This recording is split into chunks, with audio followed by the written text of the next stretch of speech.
ನಾನು ಅಧಿಕಾರಿಗಳಿಗೆ, ಕಾರ್ಮಿಕ ಇಲಾಖೆಯ ಅಧಿಕಾರಿಗಳಿಗೆ ನಾನು ವಿನಂತಿ ಮಾಡಿಕೊಳ್ಳೋದು ಇಷ್ಟೇ, ಪ್ರತಿ ತಾಲೂಕಿನ ಅಸಿಸ್ಟೆಂಟ್ ಡೈರೆಕ್ಟರ್ಗಳಿಗೆ ಒಬ್ಬ ಫೋಟೋಗ್ರಾಫರ್ ಕೂಡ ಹೊರಗೆ ಉಳಿಲಾರದಂತೆ ಅವರೆಲ್ಲರನ್ನ ಈ ಯೋಜನೆಗೆ ಸೇರಿಸುವಂತಹ ಪ್ರಯತ್ನವನ್ನ ಮಾಡಬೇಕು ಅನ್ನುವಂತಹ ವಿನಂತಿಯನ್ನ ಮಾಡಿಕೊಳ್ತೇನೆ. ಎರಡನೇದಾಗಿ, ಅವತ್ತು ಅವರ ಮಕ್ಕಳ ಮದುವೆಗೆ 50,000 ರೂಪಾಯಿವರೆಗೆ ಸಹಾಯಧನ ಇತ್ತು. ಅವರ ಮದುವೆಗೆ ಕೂಡ 50,000 ರೂಪಾಯಿವರೆಗೆ ಸಹಾಯಧನ ಇತ್ತು.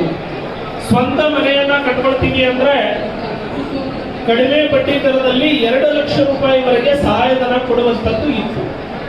ಇವತ್ತು ಅದೇ ನಿಧಿಯಿಂದ ತಾವು ಬಜೆಟ್ನ ಪ್ರೀ ಬಜೆಟ್ ಮೀಟಿಂಗ್ ನಲ್ಲಿ ಅಧಿಕಾರಿಗಳು ಹೋದಾಗ ಕರ್ನಾಟಕದಲ್ಲಿ ಇರುವಂತದ್ದು ಎಲ್ಲ ಸೇರಿಸಿದ್ರೆ ಒಂದು 2 ಲಕ್ಷ ಛಾಯಾಗ್ರಾಹಕ ಕುಟುಂಬಗಳು ಆಗ್ತವೆ.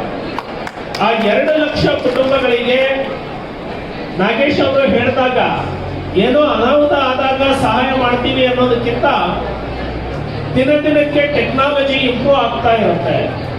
ಹಾಗಾಗಿ ಅವರ ಸ್ಟುಡಿಯೋ ಸ್ಥಾಪನೆಗೆ ಅಥವಾ ಅದರ ಎನ್ಹಾನ್ಸ್ಮೆಂಟ್ಗೆ, ಅದರ ಇಂಪ್ರೂವ್ಮೆಂಟ್ಗೆ ಅಂತ ಹೇಳಿ ಕಾರ್ಮಿಕ ಕಲ್ಯಾಣ ನಿಧಿಯಿಂದ ಪ್ರತಿಯೊಬ್ಬ ಛಾಯಾಗ್ರಾಹಕರಿಗೆ 5 ಲಕ್ಷ ರೂಪಾಯಿವರೆಗೆ ಸಹಾಯಧನವನ್ನ ಕೊಡುವಂತಹ ತೀರ್ಮಾನವನ್ನ ಈ ಸರ್ಕಾರ ತೆಗೆದುಕೊಳ್ಳಲಿಕ್ಕೆ ತಾವು ಪ್ರೀ ಬಜೆಟ್ ಮೀಟಿಂಗ್ ನಲ್ಲಿ, ರಿವ್ಯೂ ನಲ್ಲಿ ಅಧಿಕಾರಿಗಳು ನಿಮ್ಮ ಇಲಾಖೆಯ ಸಚಿವರಿಗೆ, ಮುಖ್ಯಮಂತ್ರಿಗಳಿಗೆ ಇದನ್ನ ಮನವರಿಕೆ ಮಾಡಿಕೊಡಬೇಕು.